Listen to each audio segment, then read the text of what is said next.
Este es un podcast de Ibero 90.9.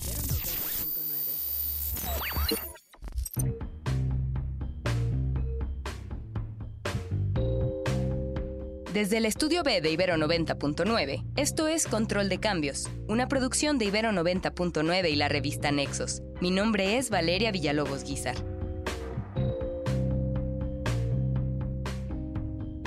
La independencia editorial de La Jornada ha sido puesta en entredicho a lo largo de las últimas décadas. Fundado en los 80 con la misión de dar voz a los sectores marginalizados y enfrentarse a los poderes establecidos, el periódico se destacó por su cobertura audaz de movimientos sociales y conflictos políticos. Sin embargo, en este sexenio, su estrecha relación con figuras como Andrés Manuel López Obrador ha generado cuestionamientos sobre la imparcialidad de su línea editorial.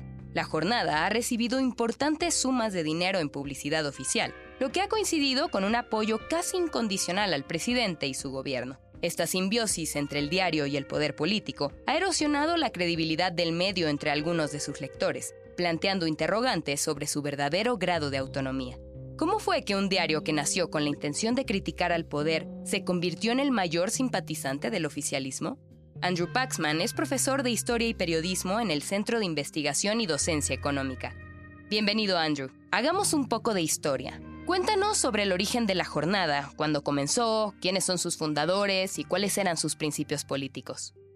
La Jornada se fundó hace 40 años, el 19 de septiembre de 1984. Fue fundado por unos autoexiliados del diario Uno Más Uno. Uno Más Uno, a su vez, fue fundado por autoexiliados del diario Excelsior. Excelsior fue editado por Julio Scherer, el que luego fundó la revista Proceso, durante 8 años en los sexenios de Díaz Ordaz y Echeverría. Y cuando Echeverría ejerció un golpe dentro del periódico Excelsior, Scherer salió, fundó Proceso, y otros de los exiliados, los 200 simpatizantes que salieron con él, otro grupo fundó el diario Uno Más Uno. Pero después de 6 años, Uno Más Uno experimentó una división interna y varias docenas de periodistas salieron con problemas con la dirigencia de Manuel Becerra Costa, el director editorial de Uno Más Uno. Entonces decidieron fundar otro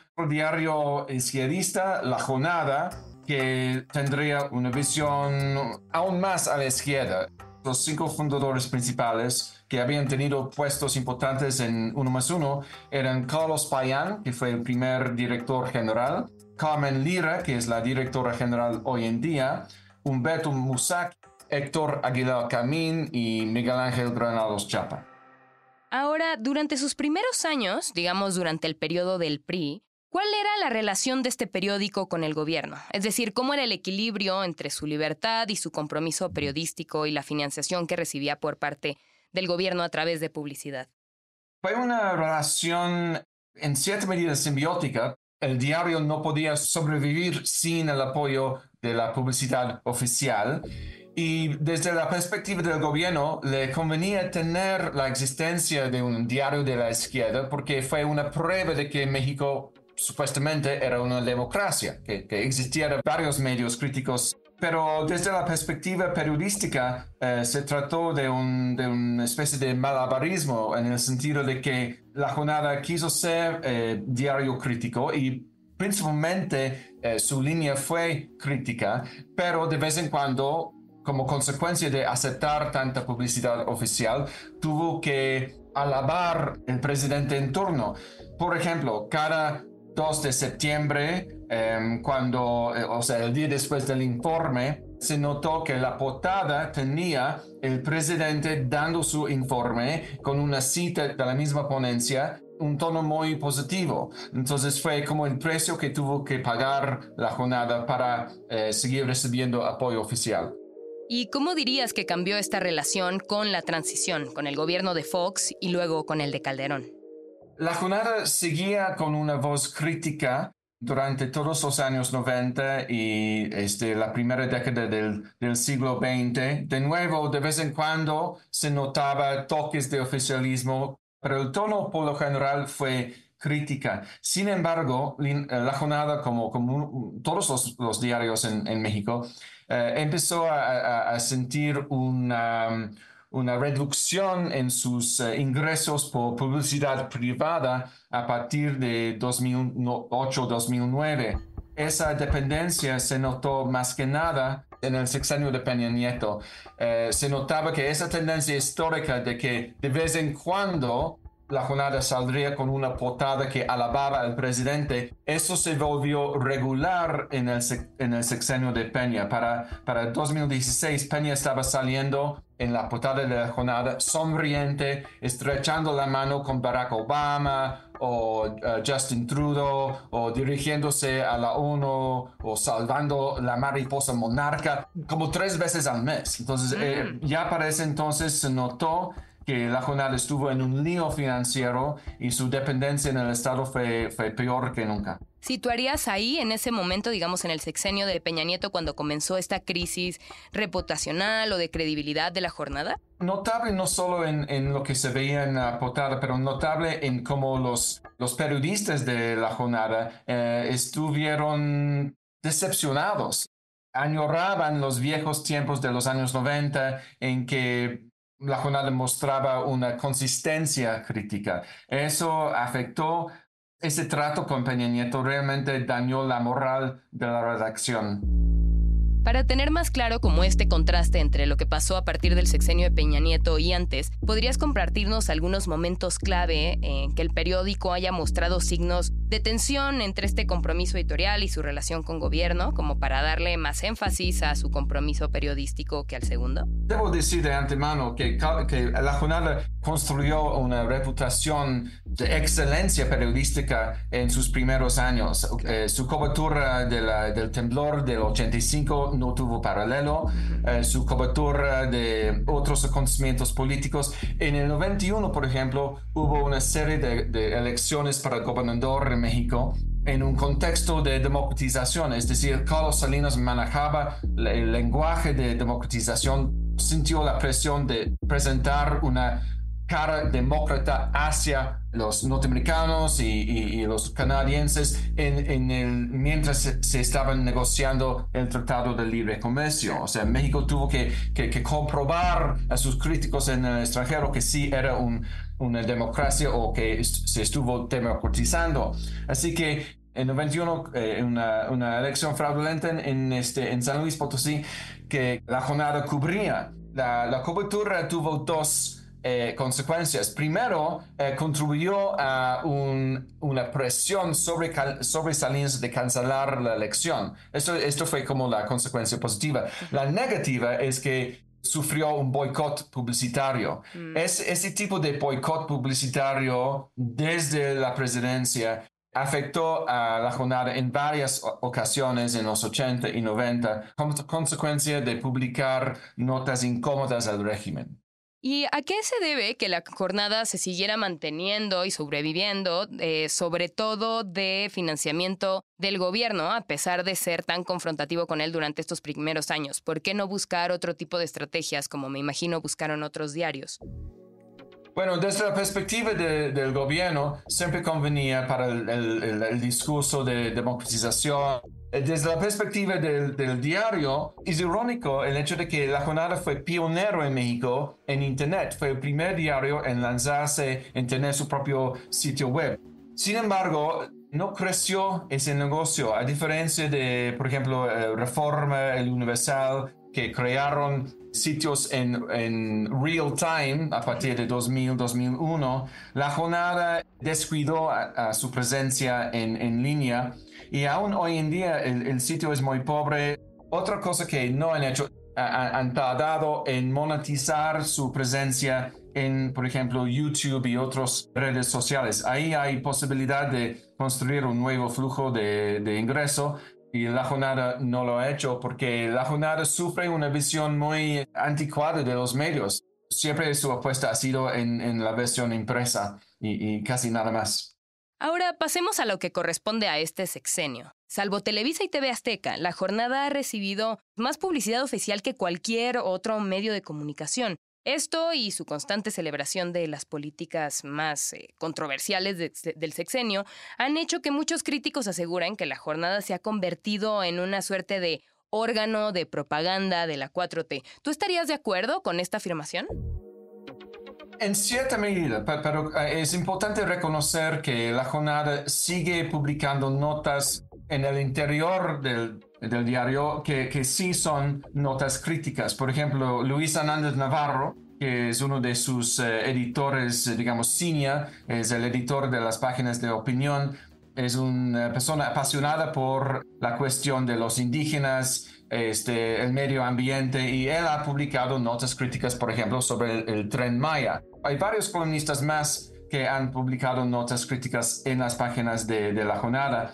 Pero hay que tomar, como historiador, yo pienso en términos históricos sobre la prensa, y la jornada de hoy me recuerda mucho de El Universal en tiempos de Echeverría. Es decir, El Universal, la portada siempre alababa al gobierno, pero dentro del periódico existían columnas de, por ejemplo, Eberto Castillo que criticaban. Y es como un regreso a los tiempos de los 70.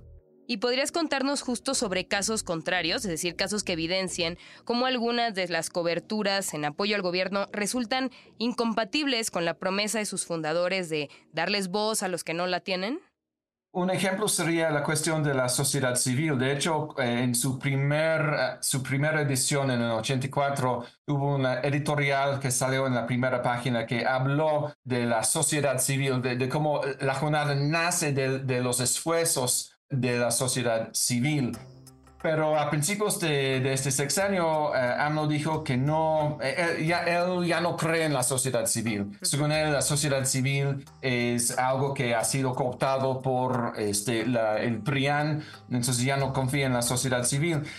A mi parecer es una manera simplista de caracterizar a la sociedad civil como si fueran todos conservadores, que no es cierto. Por ejemplo, grupos que están buscando los desaparecidos. Ajá. Ellos son de la sociedad civil, pero la jornada en una ocasión publicó un titular en primera plana descalificando la estimación de más de 100,000 desaparecidos en este sexenio y comentó que solo hay pruebas de unos 12,000 desaparecidos.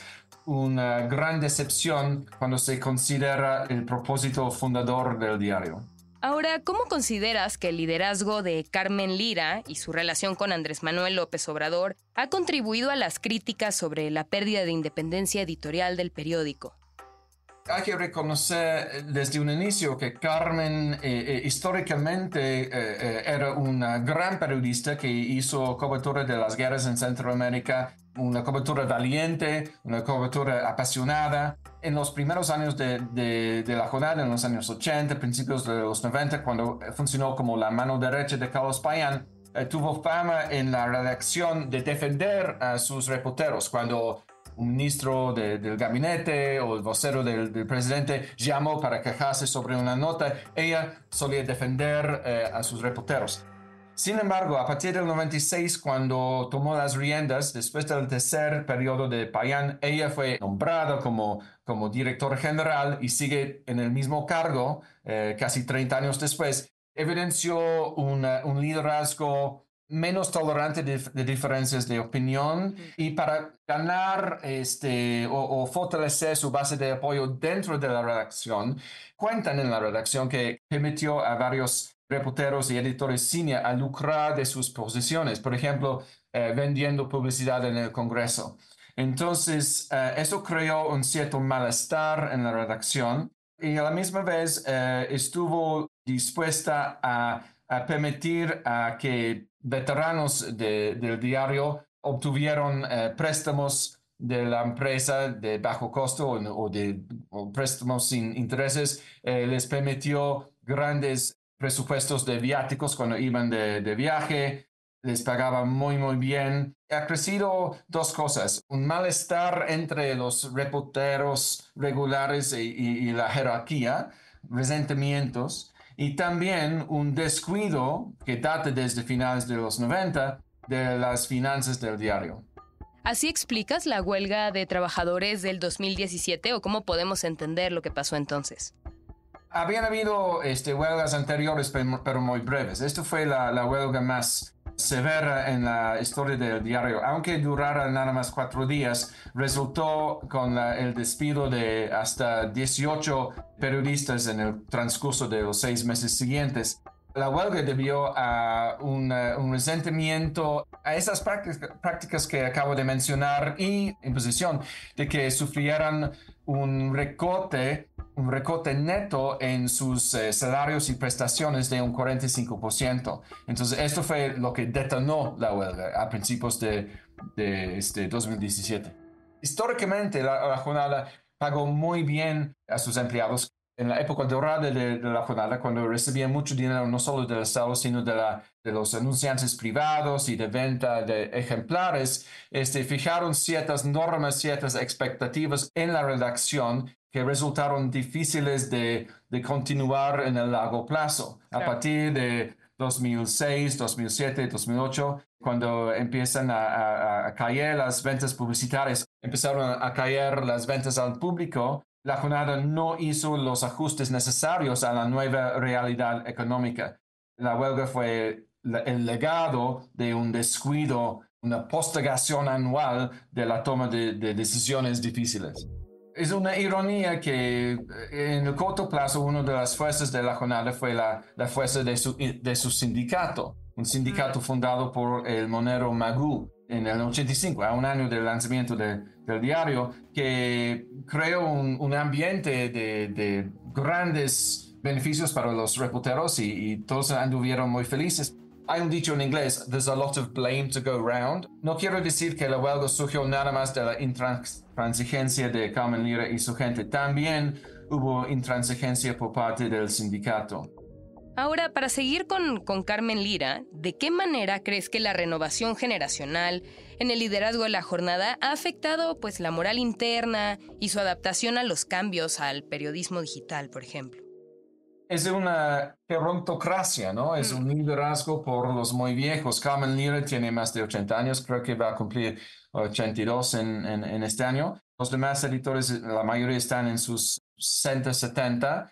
La toma de decisiones está en manos de gente que nunca se interesaban por la ruta digital. El que fue como mano derecha durante muchos años de Carmen Lyra, Josécho Zaldúa, un español que llegó a México hace varias décadas. Un gran periodista a su modo, pero él rehusó involucrarse en el sitio. Para él, su pasión fue la versión impresa del diario. Entonces, es un ejemplo de cómo los líderes del medio no se preocuparon por la vía digital y tampoco contrataron a alguien que podría dar o ofrecer un liderazgo en ese sentido. Podemos hacer un contraste con otros diarios. Por ejemplo, The Guardian en Inglaterra cambió de director general.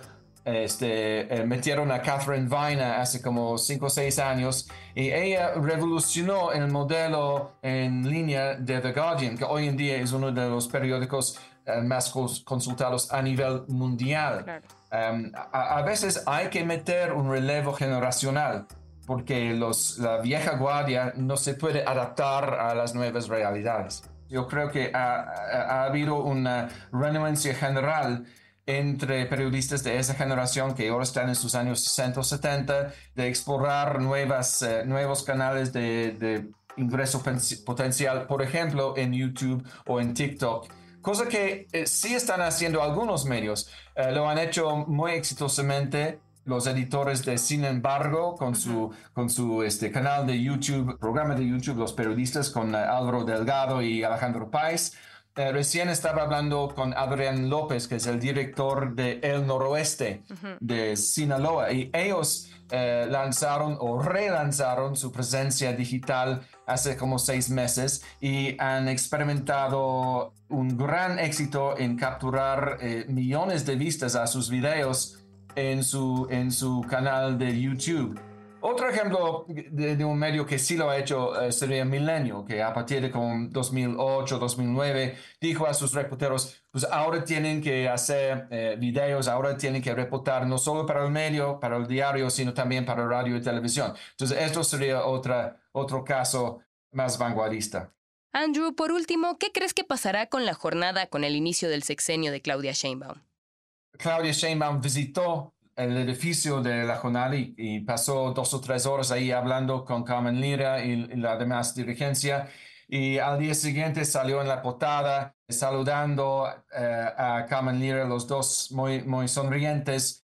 Y este acontecimiento implica un continuismo, ¿no? Claudia va a seguir apoyando mucho a la jornada y el hecho de que está conservando a Jesús Ramírez Cuevas en su equipo de comunicación social, él siendo el vocero de AMLO y también un ex reportero de la jornada, implica también que el favoritismo financiero, económico, desde presidencia hacia la jornada va a seguir. Yo cuestiono si realmente es un buen gasto de lo que estamos pagando nosotros, los contribuyentes de impuestos, ¿no? Porque lo que han gastado en la jornada en los últimos 6 años, que es como 1.300 millones de pesos en términos cumulativos, es lo que costaría la construcción de un hospital promedio del IMSS.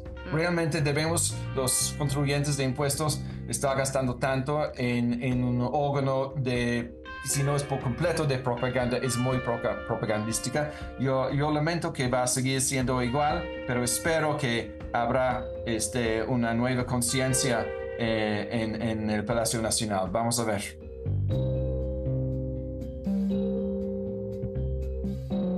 Andrew Paxman es profesor de Historia y Periodismo en el Centro de Investigación y Docencia Económicas. Pueden consultar lo que ha escrito en la revista en www.nexos.com.mx/control de cambios y en el número de septiembre.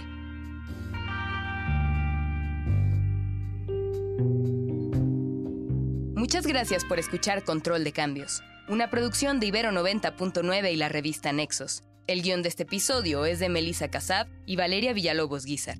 La producción es de Roxana Aguilar y Daniel Maldonado. La postproducción de Aldebarán Abraham. Mi nombre es Valeria Villalobos Guízar.